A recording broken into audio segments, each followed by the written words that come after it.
Olá, bem-vindos ao canal do Crime ao Caso. Primeiramente eu gostaria de pedir para você deixar um like nesse vídeo, se inscrever no canal e ativar os sininhos das notificações. Se conhecer alguém que goste de crime, de mistério, compartilhe o conteúdo.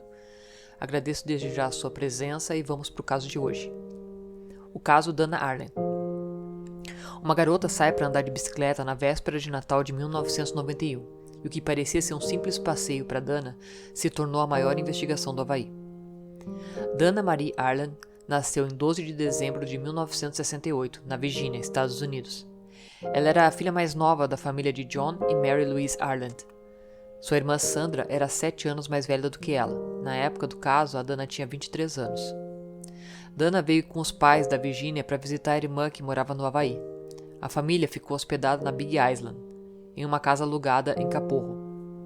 Às 17 horas do dia 24 de dezembro, Dana pediu a bicicleta da irmã emprestada para passear pelo local.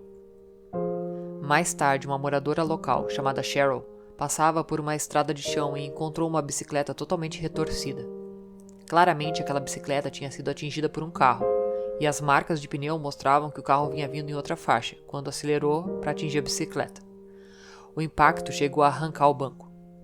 A Cheryl ligou para a polícia às 17 horas e 25 minutos, dizendo que tinha encontrado uma bicicleta retorcida, um sapato e uma mecha de cabelo, mas nenhum corpo. A família, quando viu a cena, pensou que a filha havia sido atropelada e quem a tivesse atropelado havia levado Dana para o hospital da cidade.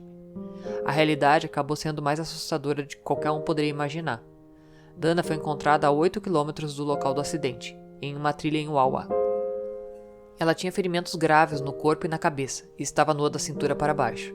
Portanto, pode-se concluir que alguém não apenas bateu nela com o carro, alguém também se aproveitou da sua fraqueza para abusar dela. Depois de ter sido encontrada, um morador foi chamar uma enfermeira que morava a cerca de 1,5 quilômetros do local. Jerry Gallagher era uma enfermeira licenciada e morava com o marido Randy na Salt Lake Road, uma estrada de chão que corta a selva costeira. Ela foi levada até onde Dana estava deitada. Dana estava nua da cintura para baixo, e a parte interna das pernas estava cheia de hematomas. Jerry se lembra de ter tentado ajudar a jovem ferida usando o kit de primeiros socorros. Ela fez um curativo nos seus ferimentos, mas o ferimento mais grave era o da nuca. Jerry perguntou seu nome, e Dana disse que se chamava Land.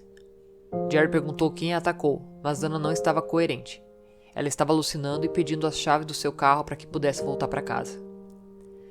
Jerry tentou mantê-la acordada, porém a ambulância chegou mais de 2 horas depois que a menina havia sido atropelada.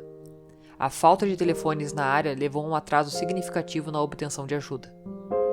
A equipe médica da polícia e dos bombeiros estava ocupada com outros casos, e aconteceram alguns erros cometidos pela equipe de socorro, que aumentaram o tempo para a chegada da ambulância no local. O atendente que recebeu a ligação sobre a jovem ferida deu o endereço errado de onde encontraram Dana, o que causou uma perda de tempo valiosa.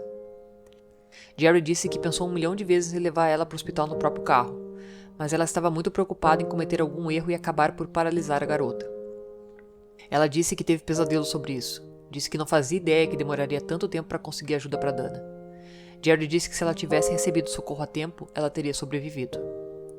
Uma ambulância com Dana chegou ao Hospital Hilo às 19 horas e 56 minutos. John e Mary Arlen já procuravam pela filha, cuja bicicleta desfigurada estava do lado da estrada. Eles ouviram a notícia sobre uma mulher ferida encontrada a 8 quilômetros de distância, mas eles não sabiam que essa mulher era Dana. Os pais pensaram que alguém tinha batido nela com o carro e a levado para o hospital. O pai de Dana, John, disse à esposa Mary e à sua filha mais velha, Sandra, para ir a um hospital enquanto ele ficava perto da bicicleta de Dana. Quando a ambulância trouxe Dana para o hospital, a sua mãe e a sua irmã mais velha já estavam lá. Os médicos lutaram pela vida de Dana por 4 horas e meia, mas infelizmente não puderam salvá-la. Ela foi declarada morta à 00:25, dia de Natal. A causa oficial da morte foi perda de sangue devido a extensas lesões traumáticas de cabeça, pelvis e abdômen, causada por um acidente de carro. A família de Dana foi para casa. Na manhã seguinte, no rádio, estava sendo transmitida uma informação diferente. Aparentemente, não havia sido um acidente, e houveram mais agressões a Dana do que haviam falado a eles. Ao que parecia, a polícia local estava tentando esconder detalhes do crime da família de Dana. A morte de Dana foi um choque para sua família. Sua morte mudou irreversivelmente suas vidas. Mas quem havia feito algo tão monstruoso a Dana? Neste momento começa a procura de suspeitos. A polícia iniciou uma investigação intensa. Eles encontraram uma camiseta que supostamente pertenceu ao criminoso. Os investigadores apreenderam como prova uma folha com vestígios de sêmen na qual Dana estava deitada, o fluido seminal que também estava no corpo de Dana e uma suposta marca de mordida em seu corpo. Como resultado, as autoridades tiveram uma amostra de DNA do criminoso, mas isso era 1991, logo não ajudou muito no processo de investigação naquela época. Outra pista potencial foram as marcas de pneu onde os investigadores encontraram a bicicleta de Dana e onde a mesma foi encontrada. Os policiais entrevistaram os moradores, esperando encontrar alguma testemunha que tivesse visto Dana sendo atingida pelo carro, mas aparentemente ninguém viu o momento do acidente. O local onde a bicicleta foi encontrada e o local onde a Dana foi encontrada não eram áreas densamente povoadas, mas sim um lugar isolado com uma estrada de chão onde os carros não circulavam com muita frequência. Devido à falta de testemunhas e evidências para ajudar a encontrar os criminosos, a investigação chegou a um beco sem saída. Qualquer pessoa com informações sobre o caso teria recebido uma recompensa, cujo valor cresceu ao longo do tempo. No entanto, não houve avanço no caso. No final de maio de 1994, John Gonçalves contatou a polícia do condado do Havaí. Gonçalves era traficante, mas mesmo enfrentando várias décadas de prisão, ele recebeu uma suspensão de pena. A razão para a atenuação da sua pena foi que ele disse à polícia que seu meio-irmão Frank Paullini tinha informações importantes sobre o caso de Dana Arland. Frank disse que os irmãos Albert Ian Schweitzer e Sean Schweitzer estavam envolvidos no ataque a Dana. A família Schweitzer morava ao lado da família de Frank, e as duas não se davam bem. Frank Paullini afirmou que estava lá quando os Schweitzers atacaram Dana. Segundo ele, os Schweitzers atropelaram Dana Arland, colocaram ela no porta-malas e a levaram para outro lugar. Assim, a polícia fez de Albert Schweitzer, Sean Schweitzer e Frank Paullini os principais suspeitos. Frank Paullini Jr. nasceu em 27 de abril de 1973 em Fremont, Califórnia, filho de Frank Sr. e Patricia Paullini. No momento do ataque a Dana, Frank morava em Puna, a poucos quilômetros de onde encontraram ela. Aos 20 anos, Frank já era pai de 3 filhos e teve seus primeiros problemas com a lei aos 9 anos de idade. No dia 8 de fevereiro de 1983, ele foi pego em um roubo. Quanto mais velho ele ficava, mais graves se tornavam os crimes que cometia. Em fevereiro de 1994, um pouco mais de 2 anos após a morte de Dana, ele foi condenado a 10 anos por assédio e roubo. Essas acusações não estavam relacionadas ao caso de Dana. Vários promotores o apelidaram de onda ambulante de crimes na audiência de sentença. Após essa audiência, ele fugiu do tribunal, antes de ser levado sob custódia para iniciar sua pena de prisão, sendo classificado como fugitivo. Dias depois, ele foi recapturado em Honolulu. 3 meses depois de Frank ter recebido uma sentença de 10 anos, o seu irmão John Gonçalves contatou as autoridades e disse a eles que Frank tinha informações sobre o caso de Dana Arland. Frank e John decidiram que dar informações sobre o caso de Dana ajudaria Frank a não ir para a prisão e a John a sair dela mais cedo. É claro, os meio-irmãos eram fontes duvidosas de informação, e ainda assim, depois de uma conversa com investigadores, o caso contra John Gonçalves por tráfico de drogas foi encerrado. No final, ele recebeu apenas uma pena suspensa. Então, alguns investigadores da Big Island foram conversar com Frank em Honolulu, onde ele estava sob custódia. Foi um interrogatório de 90 minutos, durante que eles pediram para contar detalhes sobre o dia do ataque a Dana, já que ele alegava estar presente durante o ataque. Eles o levaram de volta para Big Island, onde ele reconstruiu o crime e mostrou aos detetives os lugares onde ele havia mencionado o que havia acontecido. Frank disse aos detetives que os irmãos Albert Ian e Sean Schweitzer pegaram um Fusca roxo em sua casa no dia 24 de dezembro de 1991. Ele disse que Ian Schweitzer estava ao volante e o trio parou para consumir substâncias ilegais. Segundo Frank, eles saíram por um cruzamento em direção a Capa-Arroio, e foi então que viram uma garota se levantando enquanto passavam. Segundo Frank, seu amigo Ian apontou para Dana, mas eles seguiram. Porém, depois Ian se arrependeu e deu meia volta no cruzamento, pois segundo ele queria falar com aquela garota.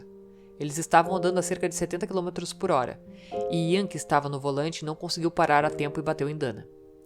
Ele disse que os Schweitzer saíram do carro e pegaram Dana, e a carregaram no porta-malas da frente. Eles continuaram dirigindo e, depois de alguns quilômetros, eles pararam e tiraram a garota do veículo, percebendo que ela ainda estava viva.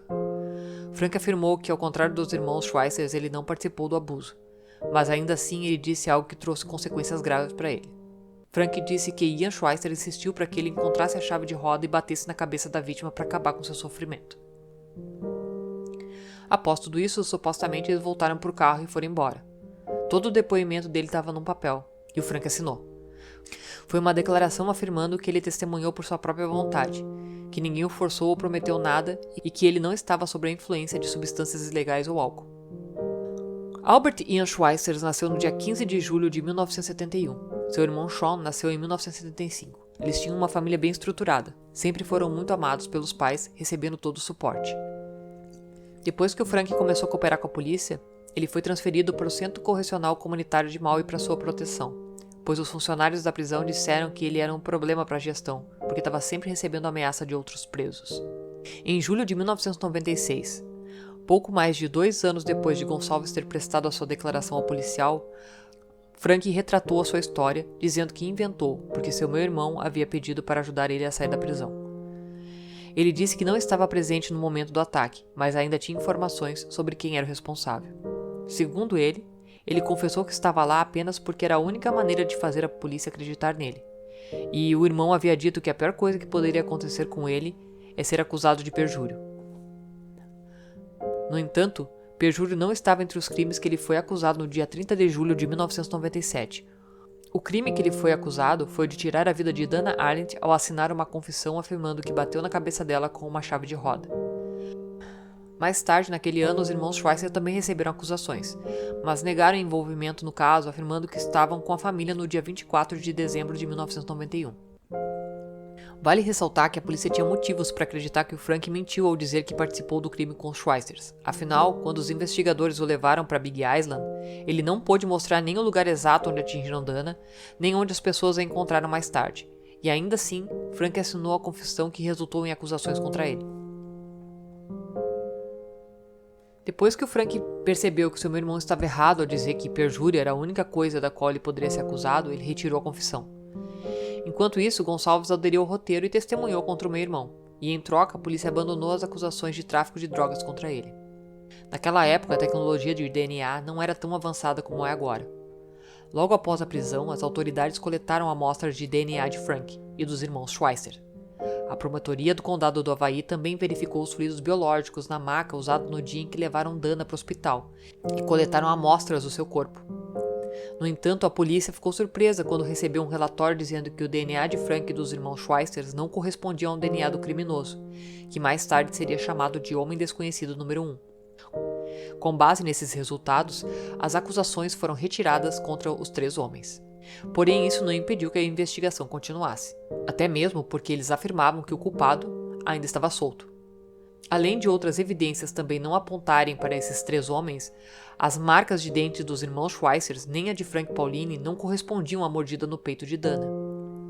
A polícia não encontrou vestígios de sangue ou cabelo de Dana no carro de Ian Schweitzer, um carro que se tornou propriedade dele somente 1 mês após a morte de Dana. A pressão da família Arndt, do público e da imprensa desempenhou um papel importante no desenvolvimento dos acontecimentos. Albert Ian Schweitzer tinha 20 anos na época da morte de Dana Arndt. A única coisa que ele tinha em sua ficha criminal estava relacionada a infrações de trânsito. Sean Schweitzer tinha 16 anos quando Dana morreu. 5 dias depois de Frank Pauline fazer sua primeira declaração aos investigadores, a polícia invadiu a casa da família Schweitzer e levou o Fuca 1957 de Ian como prova. Ambos os irmãos disseram à polícia que não estavam com Frank, embora o conhecessem. Sean disse que estava em casa naquela véspera de Natal. Ian disse que estava na casa do tio. Ian também contou à polícia como conseguiu o carro, quando o comprou. Primeiramente, Ian negou ter feito qualquer alteração no veículo, porém quando ele comprou o carro era roxo, mas como não era a cor que ele gostava, ele decidiu pintar o carro de amarelo. Os advogados dos Schweitzer acreditavam que Frank acusou os irmãos por causa da inimizade entre as duas famílias. Apesar de tudo que os promotores ouviram, eles continuaram a avançar no caso. Em 5 de maio de 1999, poucos dias antes da prescrição de alguns crimes cometidos contra Dana, a polícia recebeu o que considerou ser mais um avanço no caso: o depoimento de um prisioneiro chamado Michael Ortiz. Ele era cúmplice de Gonçalves e estava na mesma cela com os Schweitzer antes que a polícia retirasse as acusações contra eles. Em conversas com as autoridades, Ortiz afirmou que Albert Ian Schweitzer confessou a ele o que havia feito e, com base no testemunho de Ortiz, apenas 2 semanas mais tarde, Frank e os irmãos Schweitzer foram novamente acusados no caso de Dana Arlen. Algumas pessoas ficaram com suspeita e desconfiança das autoridades. Afinal, receberem uma informação de fonte questionável poucos dias antes do prazo de prescrição expirar parecia muito conveniente. Frank foi o primeiro a comparecer no tribunal. Frank insistiu em sua inocência, dizendo ao tribunal que ele mentiu quando confessou seu envolvimento na morte de Dana. A mãe de Dana deu um depoimento emocionado. Porém, as testemunhas que ligavam Frank ao crime tinham antecedentes questionáveis, e alguns tiveram muito a ganhar apontando o dedo.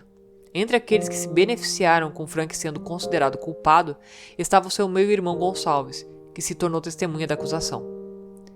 William Chung, que também testemunhou contra Frank, disse que Frank confessou seu envolvimento neste crime. No entanto, quando questionado se viu Frank no tribunal, ele apontou para outra pessoa, embora Frank estivesse lá. O júri também viu a bicicleta de Dana, a roupa de baixo, um top, um shorts e uma camisa recuperadas no local. Nenhum desses itens tinha DNA de Frank ou dos Schweitzer. Para contornar a falta de evidências científicas, o procurador adjunto Lincoln Ashida insistiu que a camiseta coberta com sangue de Dana pertencia a Frank. Já o advogado de defesa disse que a tecnologia de DNA funciona nos dois sentidos, para a defesa e para a acusação, pois além de não ter o DNA de Frank, não era do tamanho dele. O júri concluiu que as evidências e suposições apresentadas em julgamento foram suficientes para condenar Frank. Apesar das evidências forenses mostrarem que Frank fez uma confissão falsa, foi considerado culpado e condenado a 180 anos de prisão. O próximo foi o julgamento de Albert Ian Schweitzer. Ele sabia que, apesar da falta de qualquer evidência física, Frank havia sido condenado a 180 anos de prisão. Portanto, Schweitzer ficou surpreso quando os promotores lhe ofereceram um acordo judicial. Os promotores só oferecem acordo judicial quando eles não têm provas suficientes para condenar uma pessoa. Ele recusou, continuando a insistir na sua inocência. O promotor alegou que o Fusca de Schweitzer foi o carro que bateu em Dana, e depois levou para uma trilha de pesca onde ela foi encontrada. Tudo isso aconteceu apesar de vários fatos. Primeiro, na área onde encontraram Dana, testemunhas viram outro carro, uma picape. Segundo a análise do chassi do Fusca, nenhuma evidência foi encontrada. Outra coisa importante é que Ian tornou-se proprietário oficial do carro apenas em janeiro de 1992. Em 2000, com base na declaração de Michael Ortiz, que alegou ter ouvido a confissão de Schweitzer, e a circunstância supostamente incomum de arranhões no para-choque de seu carro, Ian Schweitzer foi condenado a 130 anos de prisão. Sean já estava preso, e depois de ver seu irmão mais velho ser condenado, ele fez um acordo judicial. Ele e sua família mudaram de ideia e decidiram não insistir na inocência, temendo que o sistema de justiça falhasse no final. Sean Schweitzer se declarou culpado das acusações menores de sequestro e privação involuntária da vida. Parte do acordo com o escritório do Ministério Público foi que o Sean Schweitzer teve que acusar seu irmão e Frank Paulini da morte de Dana, além de fazer um teste de polígrafo para mostrar que foi honesto ao confessar o crime e relatar os detalhes. No dia 24 de março de 2000, um examinador do polígrafo do Ministério Público do Estado administrou um teste. Conforme os documentos judiciais indicados no momento da realização do teste, Sean Schweitzer não foi verdadeiro ao descrever o que aconteceu. Em outras palavras, ele mentiu sobre seu envolvimento na morte de Dana Arlen. No entanto, embora ele não tenha passado no teste, ainda recebeu uma oferta para aceitar o acordo judicial. E é por isso que o vice-promotor Lincoln Ashida deu ao juiz uma abordagem diferente da declaração de acordo com as transcrições do tribunal.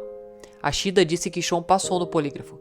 Sean foi condenado a 5 anos em liberdade condicional com crédito pelo tempo cumprido de 18 meses. Em uma entrevista que Sean deu a um jornal televisivo do Havaí, após sua libertação, ele disse que o acordo com a promotoria foi uma decisão familiar. Seu irmão Ian, condenado a 130 anos, disse que era inútil prender 2 irmãos. Ian disse que perder os 2 filhos seria ainda mais estressante para seus pais, e eles não sobreviveriam. Ele aprovou a decisão da família e disse a Sean para fazer o que o promotor dissesse para evitar passar o resto da vida na prisão. Sean ainda sente remorso por ter feito o acordo e testemunhar contra seu irmão.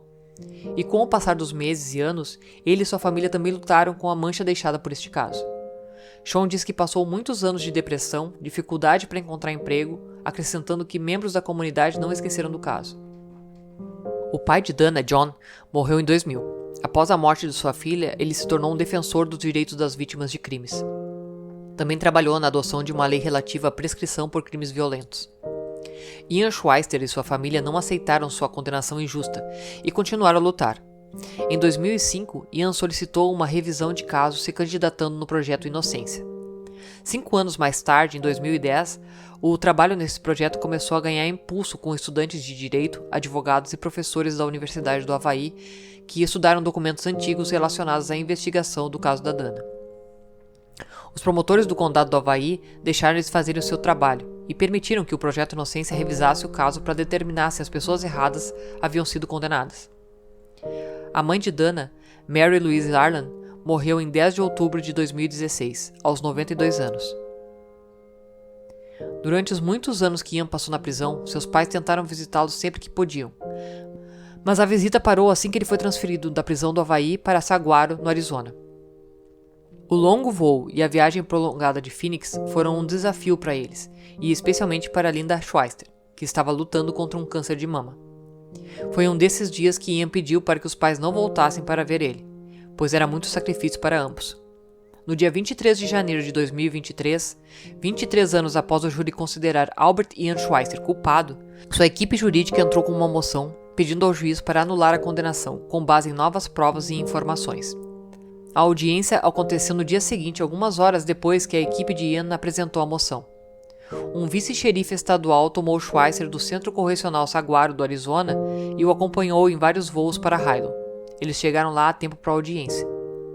Depois de uma longa noite no hotel, sua família se reuniu no tribunal de Highland na manhã seguinte. Eles estavam ansiosos para ver Ian, que só havia chegado à ilha algumas horas antes.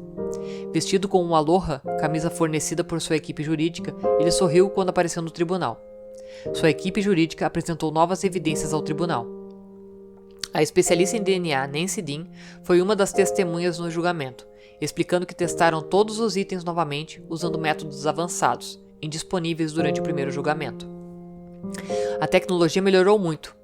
Melhorou em um sentido que agora podemos ver coisas que não podíamos ver nos anos 2000, explicou Nancy. As autoridades disseram que havia muito sangue de Dana na camisa, afirmando que essa era a razão pela qual eles não encontraram nenhum DNA do Frank, ou dos irmãos Schweister. No entanto, cientistas que estudaram as evidências do Projeto Inocência distinguiram o DNA de Dana de outros DNAs encontrados na camiseta usando tecnologia moderna. Eles também encontraram fluido seminal e suor da axila. A especialista em DNA testemunhou que o DNA encontrado na camiseta e no corpo de Dana pertenciam à mesma pessoa, mas essa pessoa não era Frank Pauline e nem um dos irmãos Schweister.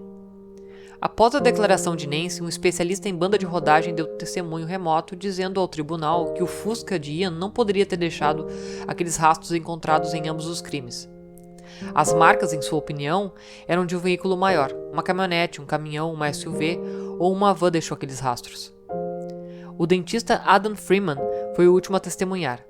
Dana teve um ferimento no seio esquerdo, que, de acordo com a opinião inicial dos promotores, era uma marca de mordida humana. Mas Freeman disse que não era uma marca de mordida. Ele disse que esse caso em particular é um bom exemplo de má ciência florense, onde as marcas de mordida são falhas. Ele testemunhou tarde da noite. As testemunhas terminaram de depor após o que o juiz do Tribunal Distrital, Peter Kubota, anunciou seu veredito. A nova evidência de DNA, a evidência da banda de rodagem do pneu, a evidência da marca de mordida e a retratação de Sean Schweister provaram conclusivamente que em um novo julgamento, um júri provavelmente chegaria a um veredito diferente. O veredito é de absolvição. Kubota disse ao tribunal, portanto, que a condenação de Albert Ian Schweister estava cancelada e Ian seria libertado imediatamente da custódia.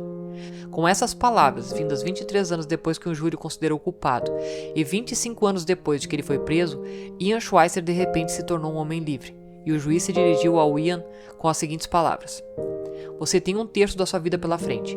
Você pode viver ficando com raiva e ressentido com o processo ou com as pessoas que o colocaram lá. Ou você pode viver como um novo homem livre." Ian primeiro abraçou seus advogados e depois seus membros da família, alguns dos quais ele não via há décadas. Sua mãe, seu filho que era muito jovem quando o pai foi preso, e seu irmão mais novo, Sean. O co-diretor do Projeto Inocência do Havaí, Kennedy Lawson, disse que sempre que você tem uma vítima branca do sexo feminino, ela recebe muito mais atenção do que pessoas de cor e nativos havaianos. Os pais compreensivelmente estavam ficando cada vez mais furiosos. Havia uma pressão intransponível para resolver esse caso, e quando isso acontece, erros são cometidos, alguns intencionais e outros não. O advogado de Sean também está tentando que sua ficha criminal seja esclarecida. Frank Pauline morreu na prisão no Novo México em 2015. No dia 27 de abril, o presidiário Daniel Hood, que está cumprindo pena por tirar a vida de 2 pessoas, atacou Frank Pauline atingindo sua nuca com uma pedra 3 vezes, quando todos estavam no pátio de recreação no sul do novo Centro Correcional do México, em Las Cruces. Eles eram companheiros de cela e Daniel atacou Frank porque o considerava um delator. A equipe médica da prisão não conseguiu salvar o Frank. O advogado de sua família planeja entrar com uma petição para sua reabilitação póstuma. Já para Ian Schweister, a transição de um prisioneiro para uma pessoa livre é um processo árduo de ajuste à vida fora dos muros da prisão. É muito mais desafiador do que ele esperava, e diz que luta contra a ansiedade na maior parte dos dias. Schweister pode ter direito a uma indenização por prisão injusta, o que permite às pessoas reabilitadas receber $50 mil por cada ano passado na prisão. No entanto, não é um processo fácil, mas seus advogados estão trabalhando para garantir que ele receba essa compensação. 3 décadas depois, o caso Dana Arland permanece aberto, e os investigadores esperam que novos métodos de teste de DNA e a genealogia lhe permitam encontrar a pessoa que destruiu a vida da família Arland. Quanto ao homem desconhecido número 1, a fonte de todo o DNA masculino na cena do crime, Lawson, do projeto Inocência no Havaí, disse que as evidências foram carregadas em um banco de dados nacional. Ele disse que ainda não obtiveram sucesso, mas Barry Check, do projeto Inocência de Nova York, não perde as esperanças. Segundo ele, é preciso ser paciente com esses processos. Sempre fico surpreso com a quantidade de casos em que exoneramos pessoas, e então 10, 15, 20 anos depois encontramos a pessoa que fez isso. O promotor público do condado do Havaí, Kelden Warchan, divulgou sua declaração sobre o caso. Nos últimos 3 anos, seu escritório compartilhou informações e reexaminou evidências forenses. Continuamos comprometidos em identificar o homem desconhecido número 1 e buscamos justiça para Dana Arland e sua família. Os pais de Dana Arland morreram. Sua irmã mora na costa leste, mas não foi encontrada para comentar sobre o assunto. Um usuário do Reddit comentou sobre o caso. Ele disse que viveu na ilha toda a vida. Disse que a maior parte da população não acreditava na culpa de Frank ou dos irmãos Schweister. Segundo ele, tinha uma pressão muito grande da família que ia à delegacia todos os dias para saber se haviam descoberto algo novo sobre o caso ou se havia algum novo suspeito. Uma turista jovem ter sido brutalmente agredida e morta não era uma boa publicidade para a ilha. Houveram alguns boatos de que o verdadeiro assassino poderia ter cometido o crime e ter fugido da ilha algumas horas depois, ou que algum morador local se vingou acabando com a vida do mesmo, mas isso são apenas boatos. O mais estranho nisso tudo é que a polícia tinha a marca de pneu e sabia que o carro que bateu na bicicleta de Dana deveria ter marcas de acidente na parte da frente, mas aparentemente não fizeram esse tipo de busca na época, ou as buscas foram muito pequenas. Nesse caso, 4 pessoas foram prejudicadas, 2 morreram, mas o verdadeiro culpado continua impune e à solta.